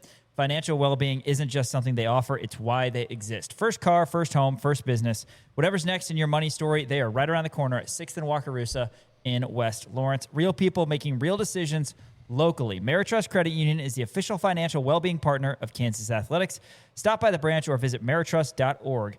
Federally insured by the NCUA. Dan, big weekend coming up for us here at Kansas Nation. Tomorrow, the Good Game Meet the Team tour over at Kansas Football Complex. We're going to have coverage of that at the Kansas Nation Twitter, TikTok, Instagram, and Kansas Nation on Facebook as well. So stay up to date on that, and we'll get some content for you across socials. Yeah, absolutely. Be sure to check it out. The event is open for boys and girls from 1st grade to 8th grade. Our link is on our social media platforms as well. You know what? I'll put up another post today just so everybody has the opportunity, because it is not too late. You can bring your young football fan to come meet KU players and coaches. It's an exclusive community event. It's powered by the Good Game. It's going to be so much fun. Your kids can participate in football drills, skill stations, games, and activities alongside current KU football players. You get to meet the team. It's only $50. Sign up now. You can find the link on our social media platforms. It's going to be a ton of fun. I'm going to be out there. Me, Tyler Brewer, Jimmy Kaufman are going to be out there doing some interviews with some different kind of guys. So, it should be a ton of fun. Like I said, if you want to meet some Jayhawks that are currently on the football roster, some of those, returners, they're going to be there. We don't know entirely. I mean, it's going to be pretty much everybody who's going to be out there, right? Pretty much the entire team is going to be out there running these drills, doing different things with your kids. So it should be a ton of fun, and it's relatively cheap as well. So be sure to check them out. It's thegoodgame.com. You can check it out on all of our social media platforms as well. So the Kansas City Chiefs will open their preseason on August 15th, 3 o'clock against the Rams, and then August 22nd, 6:30 against the Bucs, and then a Friday night game on August 28th, 7 o'clock against the Seahawks. That last game, the first game and the last game will be at Arrowhead. The game against Tampa will be down at Raymond James, but then it all starts for real Monday, September 14th, 7:15, Monday Night Football at Arrowhead against the Broncos, and kind of something we've talked about a lot that I think could be an important sub-story for this season, the 4 games before the bye, because you're kind of waiting to see the health of Mahomes. Obviously, we're extremely confident in the backup quarterback that the Chiefs have, but Broncos and then the Colts, which is going to be a Sunday night game, also at Arrowhead. Yep. First 2 games at Arrowhead, primetime for Chiefs football, and then Sunday, the 27th of September, a game you got to win at the Dolphins at noon. Sunday, October 4th, a game you got to win at the Raiders at 3:25 before your bye week. So before you dive into the Donkeys, Dan, again, just a word on the first 4 games, because you have 2 games at home against good teams, but they're at home. And then you have 2 games against bad teams, but they're on the road. Yeah. Important that the Chiefs, I think, go 3-1 in the stretch. I think that they have to go 3-1. I think when you open up the game, when you open up the season against the Denver Broncos, I think that bodes well for the Chiefs, just because it's going to be very, very early and teams don't necessarily know who they're going to be yet, right? But the Broncos have an interesting kind of storyline for this year, which is they're essentially returning everybody, right? So that's going to be a tough one. It's going to be at Arrowhead, but it's early in the season, so you could definitely clip them there. Got the Colts at home. The Colts could potentially be a really scary, maybe a kind of a dark horse team to make a run in the playoffs. Then, like you said, you have the Dolphins away, Raiders away, 2 games that you absolutely should win. So looking at these 4 games, these first 4 should be wins. But again, you have 3 division games in your first. You have 3 division games in your first 5 games. I mean, that's going to be really tough in terms of maintaining in the AFC West race. Well, it's just brutal after the bye week. You get the Chargers at the Seahawks, at the Broncos. So those 3 games are kind of a season in its own. Yeah. And then you have 3 games you should win. Jets at Falcons versus Cardinals. And then the worst stretch at Bills, at Rams, at Bengals. Are you kidding me? Yeah. Then you get Patriots at home, Niners at home, not easy games, and then at the Chargers. So, yeah, I mean, KC really needs to make headway the first 8 weeks of the season. You got to go at least 6-2, I think, even though some of those are going to be difficult. Because if you do, then you've got 3 games that you should win, 9-2. Yeah. That's a good record after 11 games, even though you have a tough stretch after that. But yeah, you got to take advantage of the first half of the schedule. Yeah, absolutely. And so here's the way that I'm going to look at this season in terms of the schedule as a whole. I just want the Chiefs to win the AFC West. They can lose to the Bills and the Bengals and the Colts and anybody else, right? But if they win the AFC West, I think that's going to be a good indication that the Chiefs are going to be back, right? Obviously, I want them to go 17-0. Of course I do. But at the same time, like if they win the AFC West, that's going to be so important because the Denver Broncos and the Chargers, not the Raiders, but those two teams are very, very good, and they seem primed right now that they have really solid teams and that they want to make their playoff run. They feel like the door is open for both of those teams, the Chargers and the Broncos. The champions of the AFC West last year, the Denver Broncos. Daniel, tell us about them. Yeah, so bringing back virtually everybody, right? They have the best offensive line in the NFL. Essentially when you look at it, I mean, I think they were like second or third in the NFL in terms of QB pressures, in terms of sacks given up. Garrett Bowles has been unbelievable. They have Connor Miners on the other side of the ball, right? So very good offensive line. Bo Nix, he led the NFL in terms of attempted passes, 612 attempts, 388 completions. That's a 63.4% completion rating, almost 4,000 yards through the area, 3,931. 25 touchdowns, 11 interceptions, did wind up taking 22 sacks, but still it's relatively good. And if you're looking at it as a season as a whole with that offensive line, everybody's coming back, right? J.K. Dobbins, he had 772 yards last year on the ground. He's coming back. He had 4 touchdowns on the ground. They have R.J. Harvey's coming back. We remember him from UCF. He had 540 yards on the ground, 7 touchdowns. Bo Nix had 5 touchdowns on the ground as well, so their running attack is going to be good. And their receiving attack is going to be even better because they have Cortland Sutton, who had over 1,000 yards last year. Troy Franklin, who I think was a little bit of a surprise to a lot of people, had 700 yards last year through the air, 6 touchdowns. Evan Ingram, again, he's a little old and long in the tooth, but he still had over 400 yards. Pat Bryant, a really nice wide receiver. We remember him from Illinois. So they have a really nice passing attack, and they're bringing over Jalen Waddle from the Miami Dolphins. So their passing attack is going to be really, really dangerous, and their defense is the best in the NFL. I don't think that's crazy to say. Yeah, Nick Bonito, he's been awesome for quite some time. Yeah. That's something you look at. I think the Broncos honestly did a good job in the offseason. Waddle is a good get. Yeah. I mean, he was just, being suffocated in South Beach and needed to move, needed to change the scenery. But yeah, I mean, Sutton is a guy who, when he's been healthy, he's been pretty productive. Pat Bryant, and then I think Waddle is a good add. Like I said, obviously they're heavily reliant on Bo Nix, but they have a great offensive line, like you talked about, and the defense is what's going to win them games. They beat the Chiefs both games last year, 22-19, and then 20-13 on Christmas Day. That was when the Chiefs had Oladokin at Arrowhead. But yeah, it's going to be tough. This is a team that, it's kind of a wash. I'm actually going to pull up DraftKings right now and see if they're projected to win the AFC West, because the Chiefs are right there, but the Broncos won it, breaking that long stretch where the Chiefs had won the AFC West every year. And I don't want to say we took it for granted, but it was pretty much understood that the Chiefs were going to get it done. It's going to be a battle, and, that first week is going to be crucial, not just to try to go 1-0, but for a lot of tiebreaker reasons too. Yeah, absolutely. Just a word on their defense. Just look at this. Defensively, they were 3rd in points per game, 2nd in third down defense, 1st in red zone defense, 2nd in yards per attempt passing, 2nd in yards per game rushing, 2nd in completion percentage, 2nd in highest pressure rate. This defense is going to be in your face constantly. Nick Bonito, 14 sacks last year. Zach Allen, 7 sacks, 47 QB hits. And you have Pat Surtain II and Riley Moss on the outside. Really solid defense, and it's going to be a tough one to start off the season. Tough one, but DraftKings likes the Chiefs to win the division slightly, and then the Chargers are second. Plus 160 for the Chiefs, plus 190 for the Chargers, plus 225 the Broncos, but they're going to be a very good team as well. That's going to do it for Rock Chalk Sports this week. Dan Courtwright will carry you next week. For Elijah Schmidt and Tyler Brewer behind the cameras today, and Dan Courtwright, I'm Sean Kellerman saying make sure you're tuned in this weekend to our socials and all next week for Rock Chalk Sports, 4 to 6 daily. Thanks for listening and watching ESPN Kansas City, KansasNation.com.